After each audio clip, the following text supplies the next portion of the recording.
Hello. Hello. Welcome Why did you to. go all silent then? I don't know, I just thought I'd be a bit mysterious. Mysterious Mr. What's your name?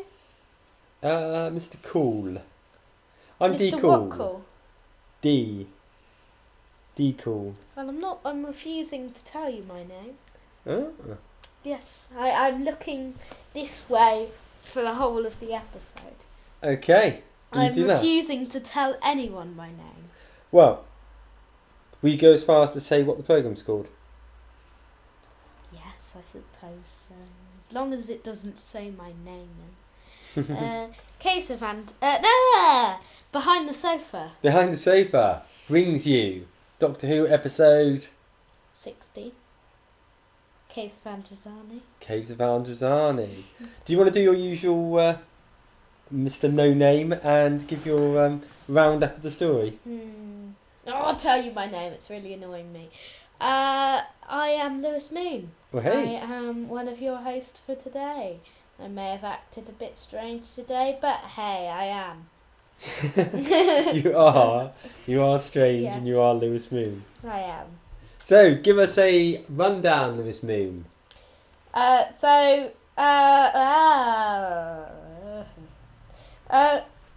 Gun runners on Androzani Minor are supplying the unhinged android builder, Sharos Jack, with munitions to help his plot to return to power, but not everyone is happy about that.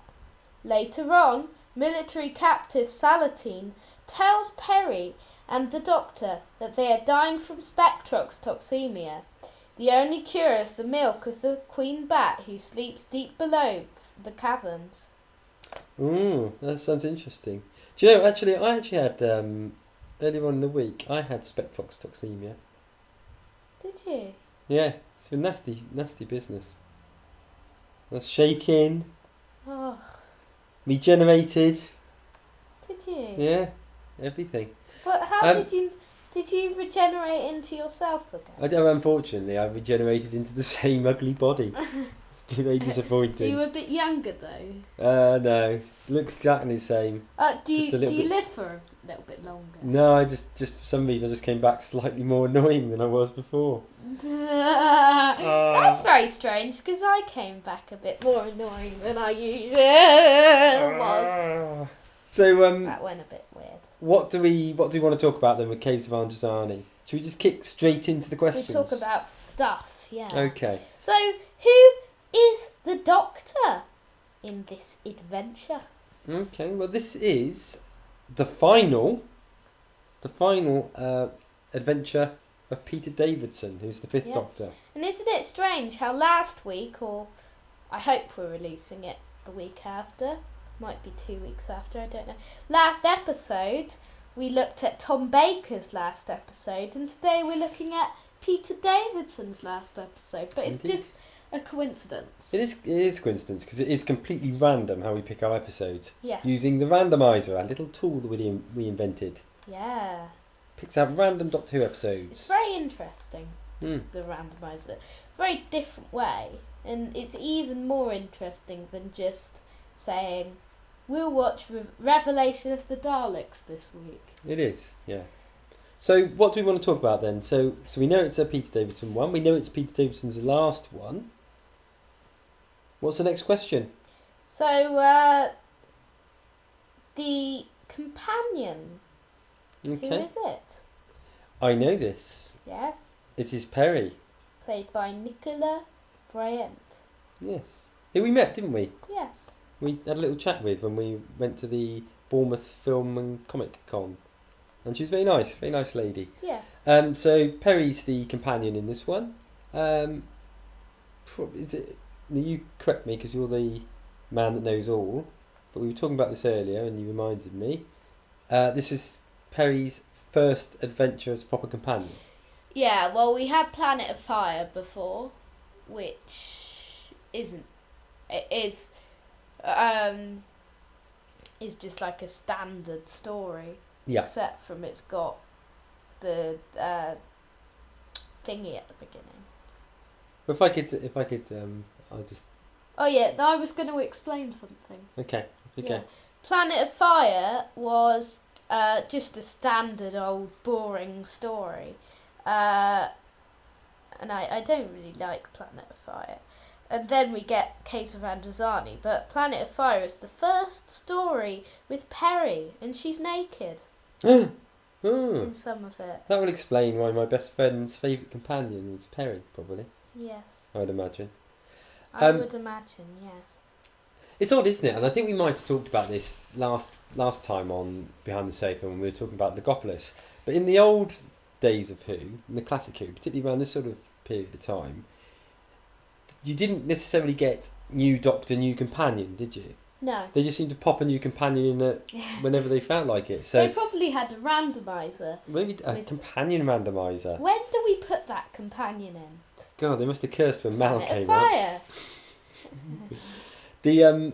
So I mean, it just seems very, very odd, doesn't it? Because if you think of Legopolis, that was Tegan came in just as Tom Baker was leaving. Yes.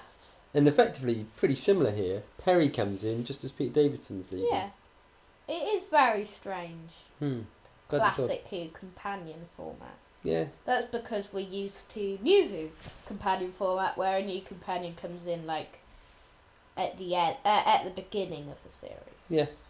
So, if I could ask, whilst we're talking about Perry, I know it's a little bit removed from Caves of Androzani itself, but do you think she worked better with Peter Davidson or with Colin Baker, who would be the following Doctor? Well, I mean, there's a different attitude. Mm-hmm. It's because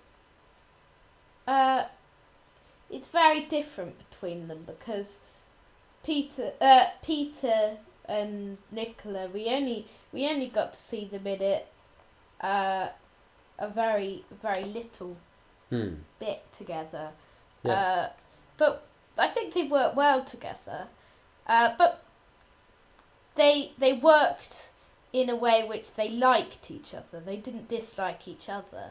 But Colin Baker and Perry's attitude to each other was very like Peter Capaldi and Clara's attitude together in season 8. Yeah, definitely. But it's just Peter Capaldi didn't strangle Clara in season 8. Yeah. So, what's the next question? Format? Yes. You want format here? Yes. I remember these things. I'm beginning to remember the format of Behind the Sofa. What's the format of this particular story? It is a 4-parter. Four-parter. Okay. 4-parter. So if there's 4 parts in this, yes, 4 parts in this. What's the next question? I was going to say something else, and I remembered, having boasted that I remembered the format of Behind the Sofa, I nearly launched into something completely different. 4-parter. What be next? We're on to the proper questions now. The proper questions. The best baddie. Wow. The best baddie. What can we say? Sharaz. Yeah. It's got to be, isn't it? It's funny, isn't it? Because he's a baddie that's only appeared in the one story, Yes. but is probably one of the best villains of the 80s, would you say? Yeah, I would say so. Yeah. Mainly because he's bonkers. He is very. He's very mad. There's a lot of talk, isn't there, that he's based around the Phantom of the Opera. Yes.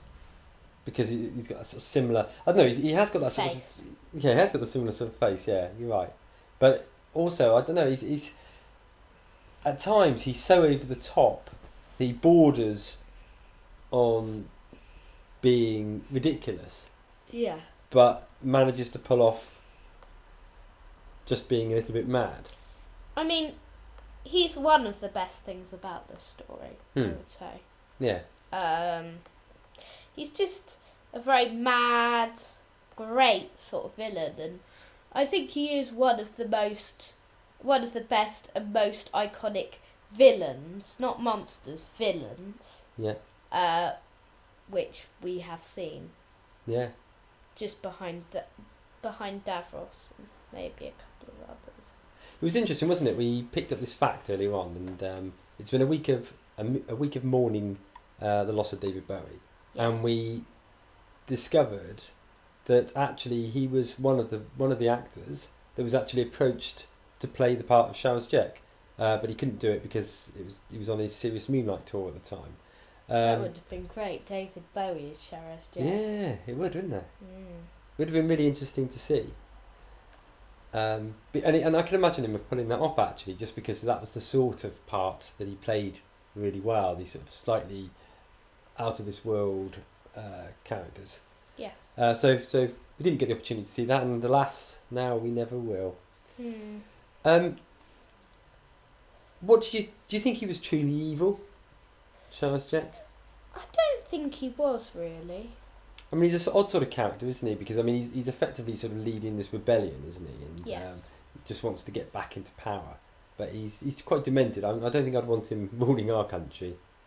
No, Yeah. that would be terrible. So, if he was the best baddie, what's the next question we have lined up? The best bits. Best bits. So the obvious bit, as always, is a regeneration story. Regeneration. Yeah. Change, my dear, and it seems not a moment too soon. Oh, I wanted to say that. Can I say it as well? Yes. Change, my dear. And it seems not a moment too soon. Change, my dear, not a moment too soon. Good regeneration. Yeah. Not sure it's quite as good as the Tom Baker regeneration, No. which is probably the best one. But it's up there with them, isn't it? It's one Yeah. of the best. In fact, one day we should do a regeneration special where we talk through the best regenerations. Yeah, maybe we should. Perhaps on the podcast. Yeah. Yeah. We did that once, didn't we? We might have done. I forget because we've done about 140 something. I don't think we episodes. ordered them. I just think we talked about regeneration. But this is the one where the Doctor is regenerating. And the reason he's regenerating is because of that disease that I've forgotten what it's called. Spectrotoxemia. Yeah. And, you know, as I said earlier, I had it in the week and it's a bummer, really. But it's... The only cure from it comes from the... Bat milk. Bat milk, yes. But we'll come on to that in a minute. So as he's dying, you get that great sequence with all the various people that have been in this particular generation's life, haven't you? So you've got like all the various companions. Yes. You've got the Master saying, "Die, Doctor, die!" Yes. You've been quite good, Master, actually. I had a moustache. And you've got Adric in it, haven't you, and Tegan. So all the various companions all whirling around the head, and then obviously he regenerates into a very angry Colin Baker who goes on to try and strangle Perry in the next episode. So that's one of the best bits, definitely.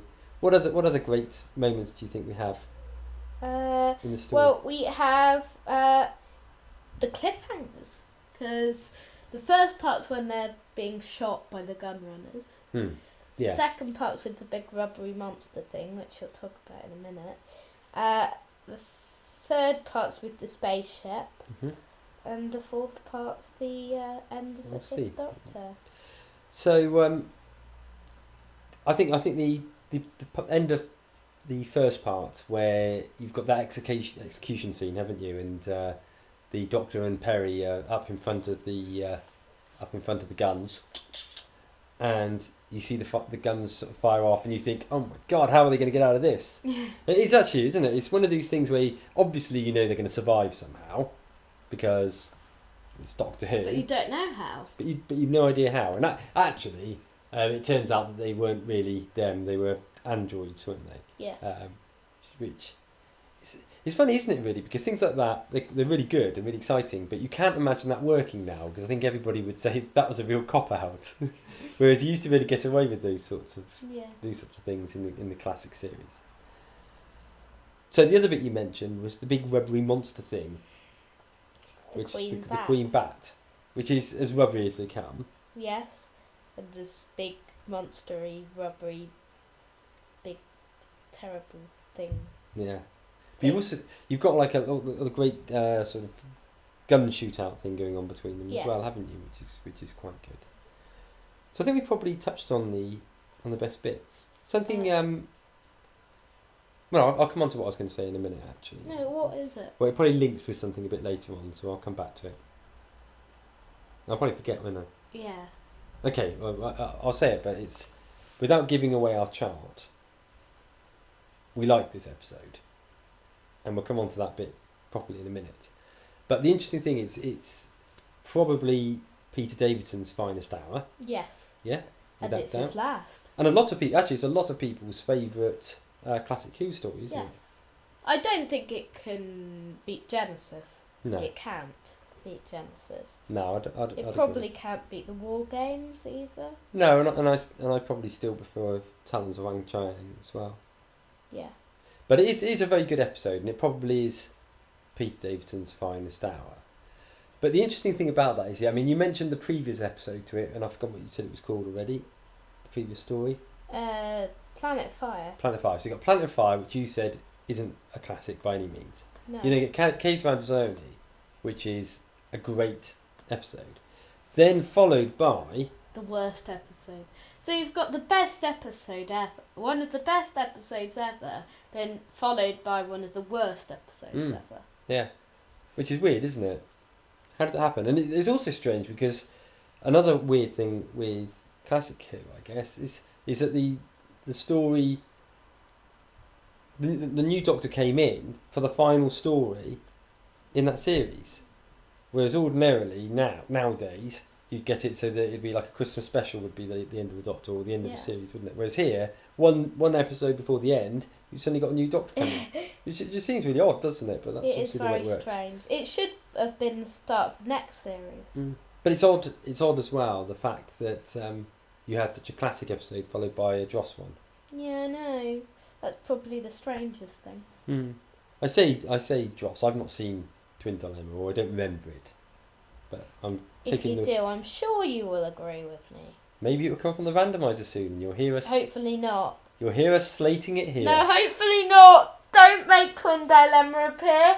Do your magic skills and make it not appear for me. So, anything else to comment on the best bits? Don't think so. Next up then, best supportive cast. What do you reckon? So, I'll say one of them.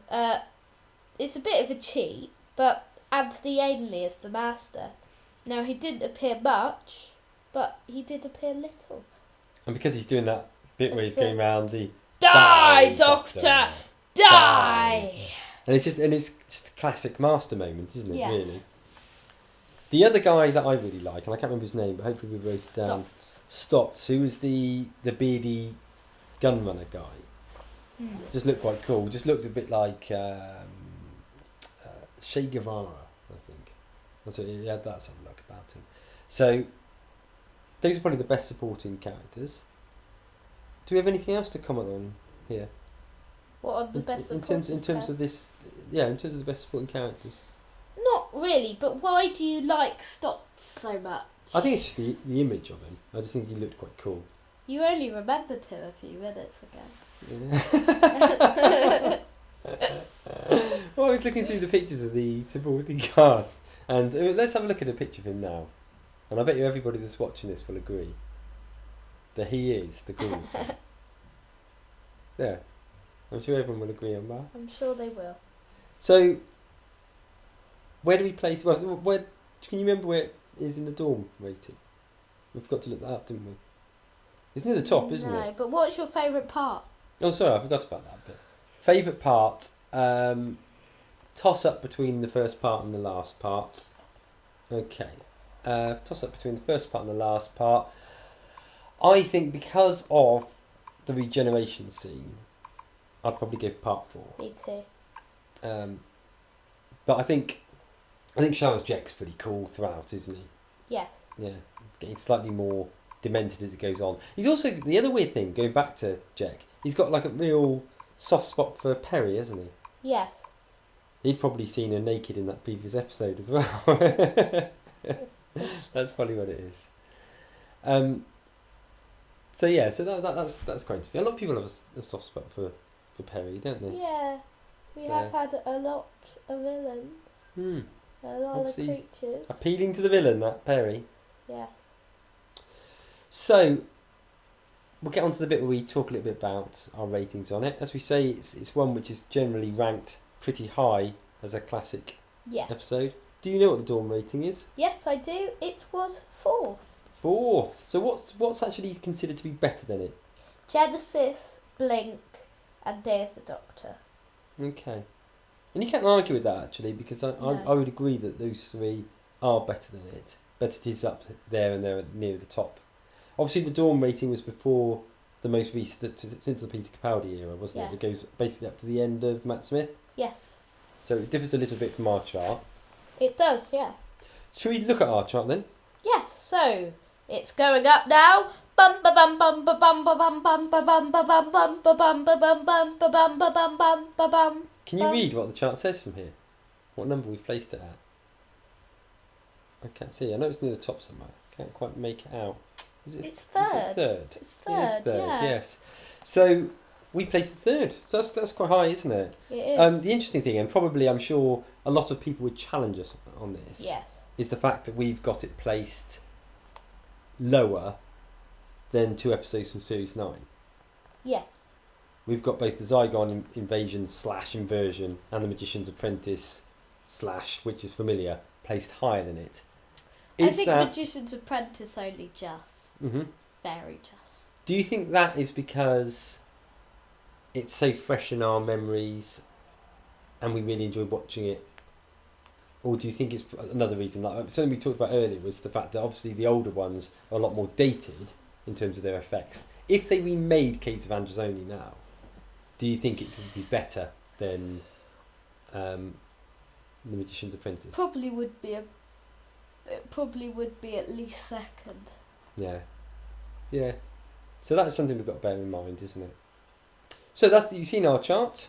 Yes. You've seen our roundup of Caves. caves. Caves. Can you remember what it is that we've got next on Behind the Sofa? I can. What? Invasion of Time. Oh yeah. Got the Invasion of Time. Now we still need to complete the Series 9 things. So we'll do that sometime, but we'll probably do Invasion of Time next time. Yeah. Because we said we're doing Invasion of Time next time. If we don't do that, we'll be doing... What's the next Series 9 one we've got to do?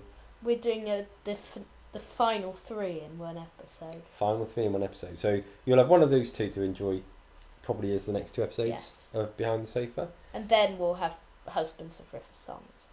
So before we depart, have you got any other comments to make? Should I advertise a few videos? Mm-hmm. Up here in the middle is a little review of my merchandise from Christmas. It's looking good, that. Yeah. Yeah, I remember you getting that. Yeah. Yeah. It's quite good. Yeah. Yeah. Okay. Also, we've got the last episode of Behind the Sofa, which was about Legopolis. Oh, yeah, I remember us doing that, yeah. Yeah. Yeah. And also the latest episode of the podcast up there. Well, I can't see much there, but I can probably hear it. I can hear it if I listen carefully. Yeah. That's good. Excellent. So, yeah. So I hope you've enjoyed watching Behind the Sofa. Yeah. Make sure you stay tuned to the end where there'll be links to all of the main playlists on our channel advert. And you The can links to subscribe. Behind the Sofa and stuff. And make sure you subscribe to the official Mr. Lewis Moon YouTube account. Plus, if you've got any thoughts of Caves of Androzani yourself, leave them in the comments box below. Yes. We'd love to hear from you. Yes, so thanks guys for watching. And we will see you next time, whenever that will be, in probably 2 weeks' time, where we'll be doing our review of Invasion of Time. Oh. See you then. Goodbye.